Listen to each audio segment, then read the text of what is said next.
साथियों नमस्कार, मैं उन्नीस त्रिपाठी आपके बीच फिर एक वीडियो और बहुत तेज़ी से फैल रही है खबर, जिसके बारे में एक छोटा सा वीडियो मैंने बना के डाला हुआ है।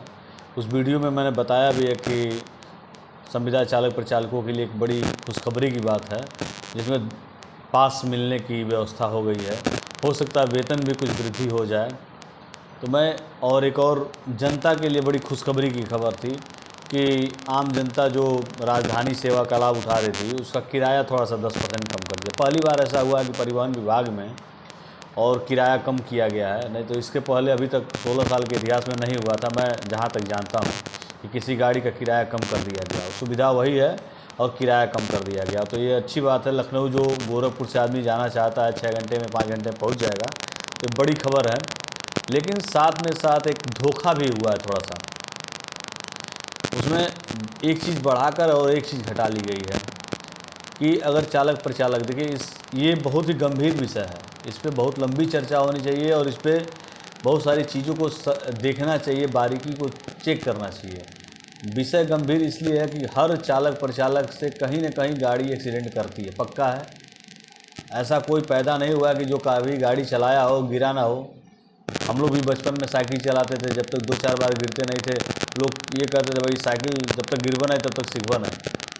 तो इस तरह की बात होती थी। और कोई भी काम आप गाड़ी चलाते हो, मोटरसाइकिल चलाते हो या कोई भी काम, जरूर थोड़ा मोड़ा तो चोट वगैरह लगता ही लगता है। तो सेम कहानी है। जैसे परिवहन विभाग में एक आदेश हो गया है कि अगर जो चालक प्रचालक 17,000 में हैं, अगर उनकी गाड़ी एक्सीडेंट कर गई तो वो उससे बाहर हो जाएंगे और उनको 1-1 हज़ार रुपये वेतन के, मतलब अगर एक्सीडेंट में चोट हो जाता है 1,000 रुपया उनको मिलेगा। तो ये क्या मतलब है? क्या कोई कसम खा कर आया है?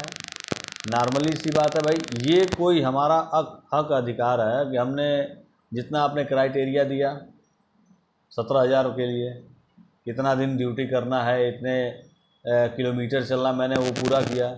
और हर साल आप मेरे सर पे एक तलवार लटका देंगे कि जब थोड़ा सा कुछ करोगे तो कब्जे काट देंगे। ये कौन सी बड़ी बात है भाई?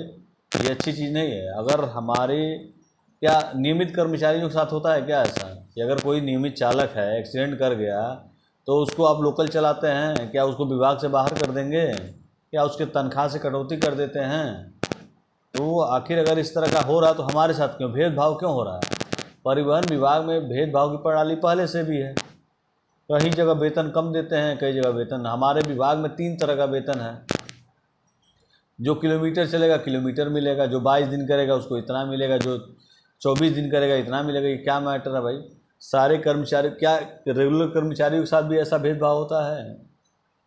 क्या रेगुलर कर्मचारियों का भी वेतन में इस तरह की कटौती हो रही है या इस तरह का दिक्कत परेशानी चल रही है? क्यों संविदा के साथ क्यों ऐसा हो रहा है? संविदा चालक प्रचालकों के साथ ऐसा क्यों? 3 तरह का वेतन आप दे रहे हैं, आउटसोर्सिंग को अलग व्यवस्था दे रहे हैं। तमाम हमारे आउटसोर्सिंग के साथी हैं जिन्हों के द्वारा मुझे बार बार फ़ोन किया गया, अपना सारा कुछ कागज़ पत्र दिखाया गया कि 1 रुपया 59 पैसा के हिसाब से मिल रहा है, 2-2, 3-3 महीने का वेतन नहीं मिल रहा है। आखिर वो बेचारे, अभी तो मैं कहना नहीं चाहता हूँ कि भ्रष्टाचार की सीमा ये है कि लाखों लाख रुपया लोग देकर घूस आए हुए हैं परिवहन विभाग में, और कहीं ना कहीं उन्हीं के पैसों को उन तक धीरे धीरे 1,500, 2,000, 5,000, 10,000 तनख्वाह के तौर पे मिल रहा है। वो किलोमीटर कुछ और चल रहा है, तनख्वाह कुछ और बन रहा है। और वो अपनी समस्या किससे कहें? हमारे अधिकारी जो आरएम साहब हैं, वो लोग सुनने को तैयार नहीं। आप आउटसोर्सिंग वाले हो तुम उनके पास जाओ।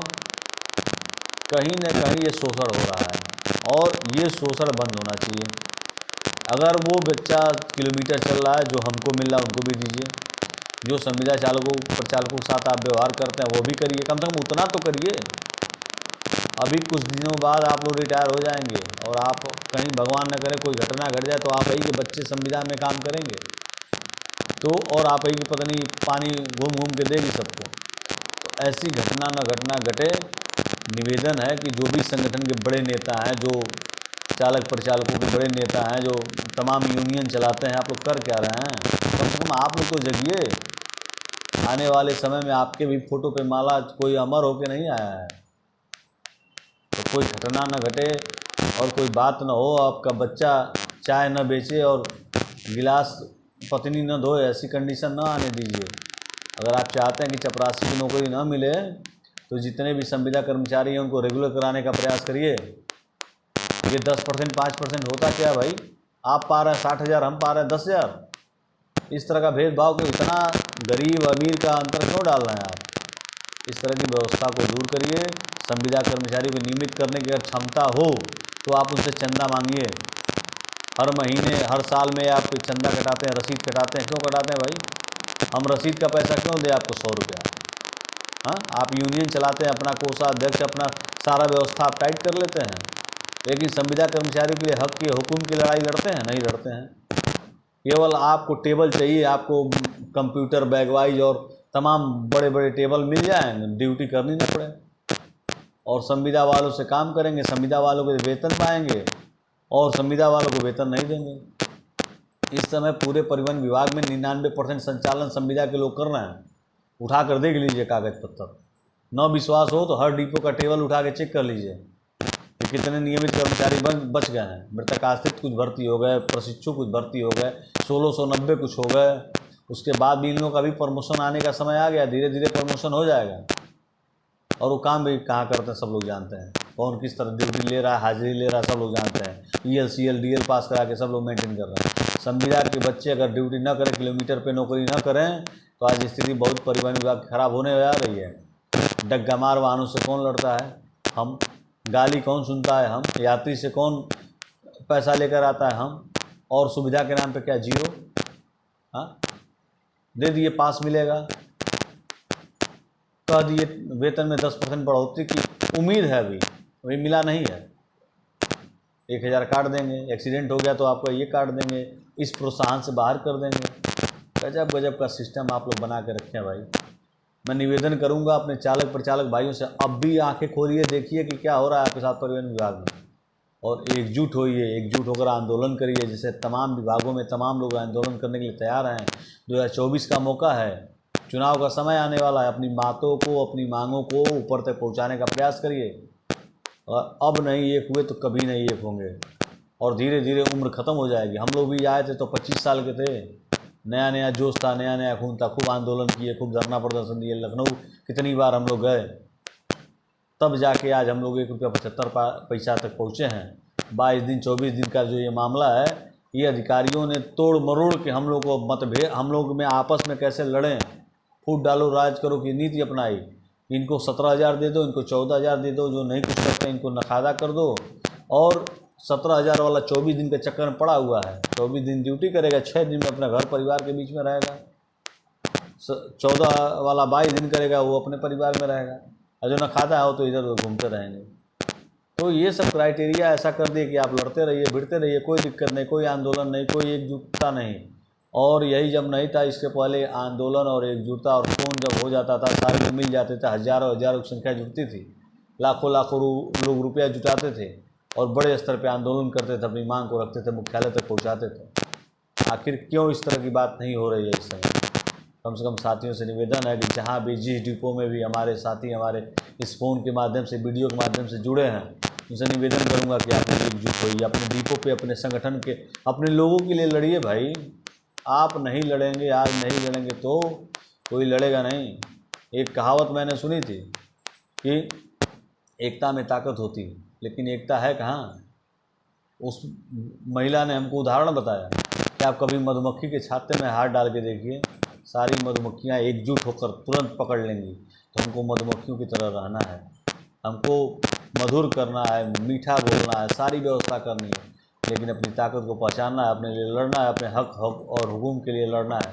आज नहीं लड़ेंगे, आने वाले समय में कभी नहीं लड़ पाएंगे। और आपके बच्चे आपको गाली देंगे कि जब पापा ये हो रहा था तो आप कर क्या रहे थे। गिलहरी की कहानी आपने सुनी होगी कि जब भगवान राम जब पुल बना रहे थे तो तमाम बंदर बड़े बड़े पत्थर लेकर जा रहे थे और गिलहरी छोटा सा पत्थर लेकर जा रही थी। तो उस समय सब लोगों ने देखा और हंसी मजाक उड़ाने लगे। श्री राम जी ने पूछा कि अरे तुम, तो उसने कहा कि मेरा नाम तो होगा कम से कम। कहाँ एक गिलहरी एक छोटा सा पत्थर डाली थी, वही नाम कमाना है भाई, वही नाम आप कर सकते हैं। अगर संगठन में कोई मीटिंग होती है, कोई आंदोलन होने की तैयारी होती है तो आप लोग एकजुट होइए, आइए। और पक्का है, विश्वास है मुझे कि लखनऊ के जो बड़े नेता हैं, अन्य जगहों पे जो बड़े नेता हैं, संविदा के जो बड़े नेता हैं, वो एक बड़ा आंदोलन कर सकते हैं। उनके अंदर ताकत है, क्षमता है, लेकिन कहीं ना कहीं वो भी डर रहे हैं और डरने का कारण क्या है कि हमारे में जो फुटता है, हमारे में एकजुटता नहीं है। हम लोग अलग अलग विचारधाराओं में बटे हैं, हम जातिवाद में फंसे हुए हैं, हम नेतागिरी के चक्कर में पड़े हुए हैं, हम पार्टियों में बटे हुए हैं, हम अलग अलग जगहों में बटे हुए। क्यों बटे हैं? हम लोगों को एकजुट, जब हमारा लक्ष्य क्या है कि हमको संविदा से नियमित होना है, हमारा लक्ष्य क्या है कि हमको अच्छा वेतन मिले, हमारा लक्ष्य क्या है कि हम अपने परिवार का भरण पोषण अच्छे से कर सकें। कैसे कर पाएंगे? उसको करने के लिए हमको क्षमता चाहिए, हमको ताकत चाहिए। और कौन देगा ताकत? आप और हम देंगे। इस समय सोशल मीडिया का माध्यम है, ये वीडियो जहाँ जहाँ पहुँचेगा लोग हमारे बारे में चर्चा करें। हमको बहुत लोग पहचानते हैं, लेकिन क्यों पहचानते हैं कि मैं रोज़ आता हूँ, 2-4 मिनट ज़रूर बोलता हूँ। लोग कहते हैं क्या भैया क्या करते रहते हैं आप। कुछ लोग नाराज़ भी होते हैं कि भैया आपके कहने से कुछ होने वाला नहीं है।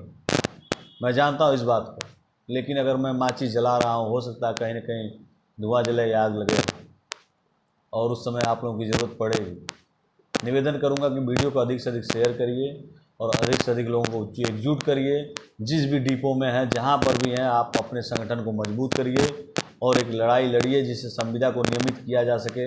संविदा के हक और हुकूम की लड़ाई को हम बड़े बड़े लोगों तक पहुंचा सकें।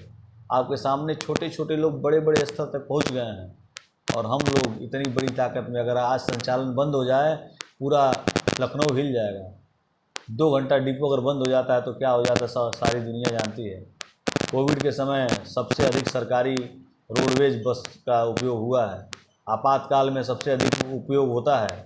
कहीं भी नेता रैली करते हैं या कोई बड़ी बात होती है तो रोडवेज की बसें जाती हैं। रोडवेज की बसें न रहें और हम लोग न रहें तो बहुत बड़ी व्यवस्था को बिगड़ सकती है उस समाज में, उस व्यवस्था में। मैं निवेदन करूंगा इस वीडियो के माध्यम से आप लोग एकजुट होइए और एक साथ आइए, एक मंच पे आइए जिससे ताकत बढ़े और हम अपनी मांगों को पूरा करा सकें। धन्यवाद।